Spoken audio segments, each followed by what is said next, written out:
آپ مانے یا نہ مانے، جیسی قوم ہوتی ہے اسے ویسے ہی حکمران ملتے ہیں۔ جب ہم مظلوم تھے تو ہمیں محمد علی جناح کی صورت میں ایک قائد ملا جس نے برطانوی سرکار کی طرف سے متحدہ ہندوستان کا وزیر اعظم بننے کی پیشکش ٹھکرا کر ہمیں پاکستان بنا کر دیا۔ ہمیں پاکستان تو مل گیا، لیکن ہم نے پاکستان کی قدر نہ کی اور آزادی کے فوراً بعد آپس میں لڑنا شروع کر دیا۔ لہٰذا قدرت نے ہم سے ہمارا قائد اعظم قیام پاکستان کے 1 سال بعد واپس لے لیا۔ آج کے پاکستان میں قائدین کی بہتات ہے اور قیادت کا فقدان ہے۔ عمران خان اپنے آپ کو پاکستان کی سب سے بڑی جماعت کا لیڈر قرار دیتے ہیں، لیکن ان کی سیاست میں دور دور تک قائد اعظم کی تعلیمات کی جھلک نظر نہیں آتی۔ وہ عوام کی مدد سے نہیں بلکہ جنرل قمر جاوید باجوہ کی مدد سے وزیر اعظم بنے اور اپنی حکومت میں اپنے ارکان اسمبلی کو ISI کے ذریعے کنٹرول کرتے تھے۔ بطور وزیر اعظم توشہ خانہ سے گھڑیاں اور ہار سستے داموں خرید کر جعلی رسیدیں توشہ خانہ میں جمع کراتے رہے۔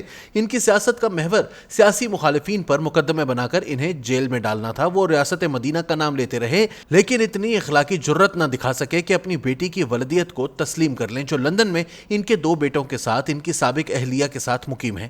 تحریک عدم اعتماد کے ذریعے حکومت سے نکلے تو ان کے ساتھ بھی وہی سلوک ہوا جو انہوں نے اپنے سیاسی مخالفین کے ساتھ کیا تھا۔ 9 مئی کو انہیں اسلام آباد ہائی کورٹ سے گرفتار کیا گیا تو ان کے کارکنوں نے ملک بھر میں جلاؤ گھیراؤ کیا۔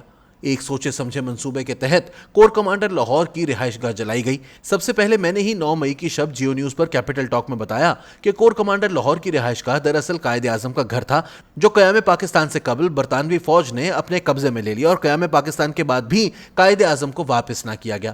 اس گھر کے متعلق فوجی حکام کے ساتھ قائد اعظم کی خط و کتابت جناح پیپرز میں محفوظ ہے جو ڈاکٹر زوار حسین زیدی نے بڑی محنت سے مرتب کیے۔ کور کمانڈر لاہور کے گھر پر حملہ اور اسے جلا دینا ایک قابل مذمت واقعہ تھا اور اس میں ملوث افراد کے خلاف سخت قانونی کارروائی ہونی چاہیے، لیکن موجودہ حکمرانوں کی منافقت دیکھیے کہ وہ صرف عمران خان کی مذمت کے لیے یہ بیانیہ بنا رہے ہیں کہ تحریک انصاف والوں نے جناح ہاؤس چلا دیا۔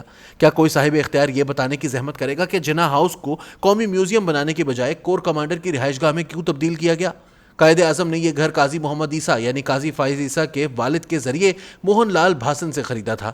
1944 میں برطانوی فوج نے اس بنگلے کو ڈیفنس آف انڈیا رولز کے ذریعے اپنے قبضے میں لے کر 700 روپے ماہانہ کرایہ دینا شروع کر دیا۔ کرایہ داری کا معاہدہ 28 اپریل 1947 کو ختم ہونا تھا، لہٰذا 3 جنوری 1947 کو قائد اعظم کو برطانوی فوج نے بتایا کہ ہم کرایہ داری معاہدے کے بعد بھی آپ کو آپ کا گھر واپس نہ کر سکیں گے، جس پر قائد اعظم نے قانونی کارروائی شروع کر دی۔ 1 اگست 1947 کو قائد اعظم کو خط لکھا گیا کہ آپ کا گھر واپس کر دیا جائے گا۔ 31 جنوری 1948 کو اس گھر کی توسیع شدہ لیز ختم ہو گئی لیکن قائد اعظم کو اس گھر کا قبضہ نہ دیا گیا۔ قائد اعظم کی وفات کے بعد اس گھر کو پاکستانی فوج کے 10ویں ڈویژن کے GOC کی رہائش گاہ قرار دے کر محترمہ فاطمہ جناح کو 500 روپیہ ماہوار کرایہ ادا کرنے کا فیصلہ کیا گیا۔ بعد ازاں 1959 میں جنرل ایوب خان کے حکم پر جناح ٹرسٹ میں 3.5 لاکھ روپے جمع کروا کر اسے کور کمانڈر لاہور کی رہائش گاہ قرار دے دیا گیا۔ کچھ سال بعد محترمہ فاطمہ جناح نے جنرل ایوب خان کے خلاف صدارتی الیکشن میں حصہ لیا تو جنرل صاحب نے فاطمہ جناح کو انڈین ایجنٹ قرار دیا۔ جس جنرل ایوب خان نے قائد اعظم کے گھر پر قبضہ کیا، اس کا پوتا عمر ایوب خان آج تحریک انصاف میں شامل ہے۔ PDM اور اس کے اتحادیوں کی حکومت نے 9 مئی کو جناح ہاؤس لاہور سمیت ملک کے مختلف شہروں میں پاک فوج کے شہداء کی یادگاروں اور فیصل آباد میں ISI کے دفتر پر حملہ کرنے والوں کے خلاف پاکستان آرمی ایکٹ کے تحت فوجی عدالتیں بنا کر کارروائی کرنے کا فیصلہ کیا ہے۔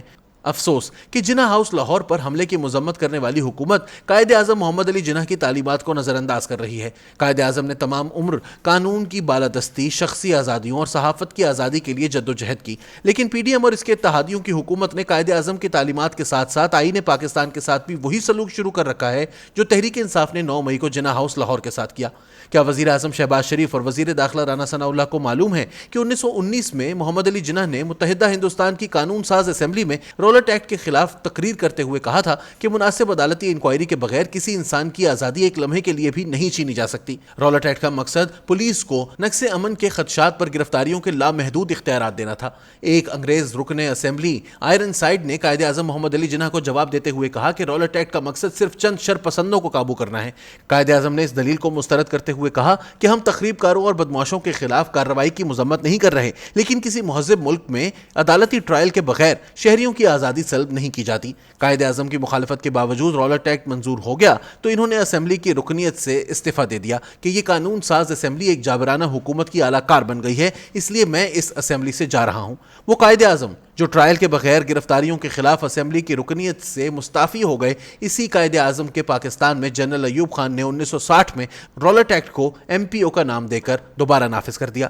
افسوس کہ اس جابرانہ قانون کو عمران خان کی حکومت نے بھی استعمال کیا اور آج شہباز شریف کی حکومت بھی اسے استعمال کر کے سیاسی مخالفین کو گرفتار کر رہی ہے۔ MPO کے تحت گرفتاریاں توہین قائد اعظم کے مترادف ہیں۔ حکمرانوں نے توہین پارلیمنٹ کا قانون تو منظور کر لیا، لیکن توہین قائد اعظم کے مرتکب افراد کے خلاف کارروائی کون کرے گا؟ ہم قائد اعظم کا نام تو لیتے ہیں لیکن ان کی تعلیمات سے سینکڑوں میل دور ہیں، خود بھی جھوٹ بولتے ہیں اور ہمارے لیڈر بھی جھوٹے ہیں۔ جیسی قوم ویسے حکمران۔